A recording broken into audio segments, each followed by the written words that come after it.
Welcome to voice and voice. مور جتنا اب خوبصورت ہے اس سے کئی زیادہ جنت میں خوبصورت تھا۔ مور کی خوبصورتی پہ سبھی پرندے فدا تھے، لیکن ان سب خوبیوں کے باوجود مور سے ایسی کون سی خطا ہو گئی تھی جس کی وجہ سے اللہ تبارک و تعالیٰ نے مور کو جنت سے نکال دیا۔ اللہ تبارک و تعالیٰ نے جب حضرت آدم علیہ السلام اور اماں حوا کو پیدا فرمایا، اس کے بعد ان کو جنت میں بھیج دیا۔ وہ دونوں جنت میں بہت ہی پرسکون رہتے تھے، بہت ہی لذیذ میوے پھل کھایا کرتے تھے، لیکن ایک اناج جس کو کھانے سے اللہ پاک نے انہیں منع فرمایا تھا، اور وہ اناج گندم تھا۔ چونکہ شیطان حضرت آدم علیہ السلام کی وجہ سے ہی جنت سے نکالا جا چکا تھا، اسی وجہ سے شیطان کی حضرت آدم علیہ السلام سے دشمنی ہو گئی تھی۔ شیطان یہ چاہتا تھا کہ وہ کسی بھی طرح حضرت آدم علیہ السلام کو جنت سے نکلوا دے اور ساتھ میں اماں حوا کو بھی جنت سے نکالا جائے۔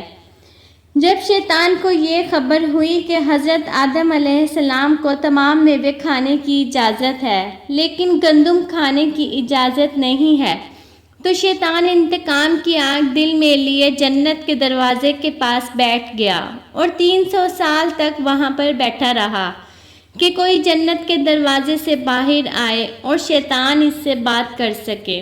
ایک دن اچانک سے مور جنت سے باہر آ گیا۔ شیطان اس کو دیکھتے ہی بہت خوش ہو گیا۔ شیطان نے پوچھا، اے خوبصورت پرندے تم کون ہو؟ مور بولا، میں مور ہوں، اب تم اپنا تعارف کرواؤ۔ شیطان نے جواب دیا کہ میں عالم کروبیہ کا ایک فرشتہ ہوں، میں اللہ پاک کی عبادت سے ایک پل بھی غافل نہیں ہوں، میں چاہتا ہوں کہ میں جنت میں جاؤں، وہاں کی نعمتوں کا اپنی آنکھوں سے مشاہدہ کروں۔ شیطان مور سے کہنے لگا، تم مجھے جنت کے اندر لے جاؤ، میں تمہیں 3 ایسی باتیں بتاؤں گا جسے تمہیں ابدی زندگی حاصل ہو جائے گی، تمہیں بڑھاپا اور بیماری نہیں آئے گی، تم ہمیشہ جنت میں ہی رہو گے۔ شیطان کی یہ باتیں سن کر لالچ میں آ کے مور نے کہا کہ مجھ میں تو اتنی طاقت نہیں ہے کہ میں تمہیں جنت کے اندر لے جاؤں، لیکن ایک سانپ میرا دوست ہے، وہ شاید تمہاری مدد کر سکے۔ یہ کہہ کر مور سانپ کے پاس آیا، اس کو ساری بات بتائی۔ سانپ بھی شیطان کی باتوں سے بہت خوش ہو گیا، پھر شیطان کو اپنے منہ میں چھپا کے جنت میں داخل ہو گیا، اور یوں شیطان اپنی چال میں کامیاب ہو گیا۔ جنت کے تمام نگہبانوں کو یہ معلوم تھا کہ شیطان یہ چال چل رہا ہے اور جنت میں داخل ہو چکا ہے۔ فرشتے شیطان کو جنت سے نکالنے لگے، تب ہی اللہ پاک کا حکم ہوا کہ اس کو ابھی جنت میں ہی رہنے دیا جائے۔ وہ فرشتے اللہ تبارک و تعالیٰ کے حکم سے رک گئے۔ شاید یہ حضرت آدم علیہ السلام کا امتحان تھا۔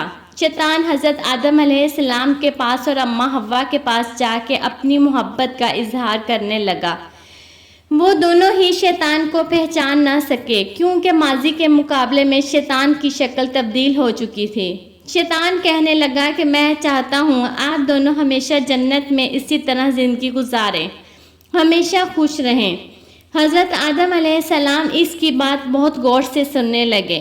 شیطان نے کہا، اگر آپ میری بات مان جائیں تو میں آپ کو جنت کی اور بھی تمام سہولتیں ملیں گی۔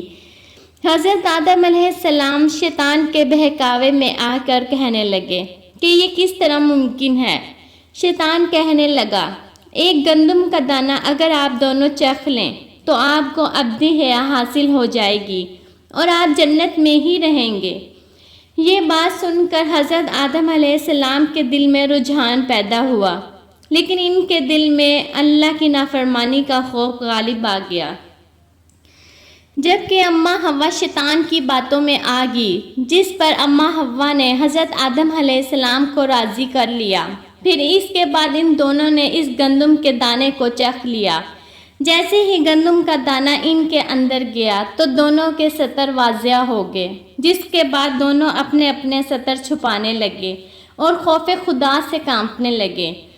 اسی دوران اللہ تبارک و تعالیٰ نے فرشتوں کو یہ حکم دیا کہ حضرت آدم علیہ السلام اور اماں حوا دونوں کو زمین پر اتار دو۔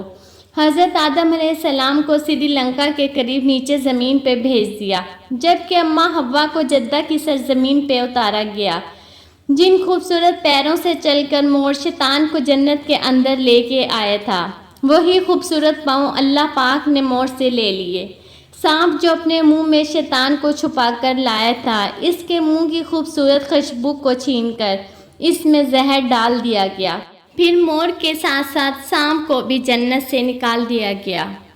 اگر آپ کو ویڈیو اچھی لگی ہو تو پلیز میرے چینل کو سبسکرائب کر کے ویڈیو کو لائک کر دیں۔ شکریہ۔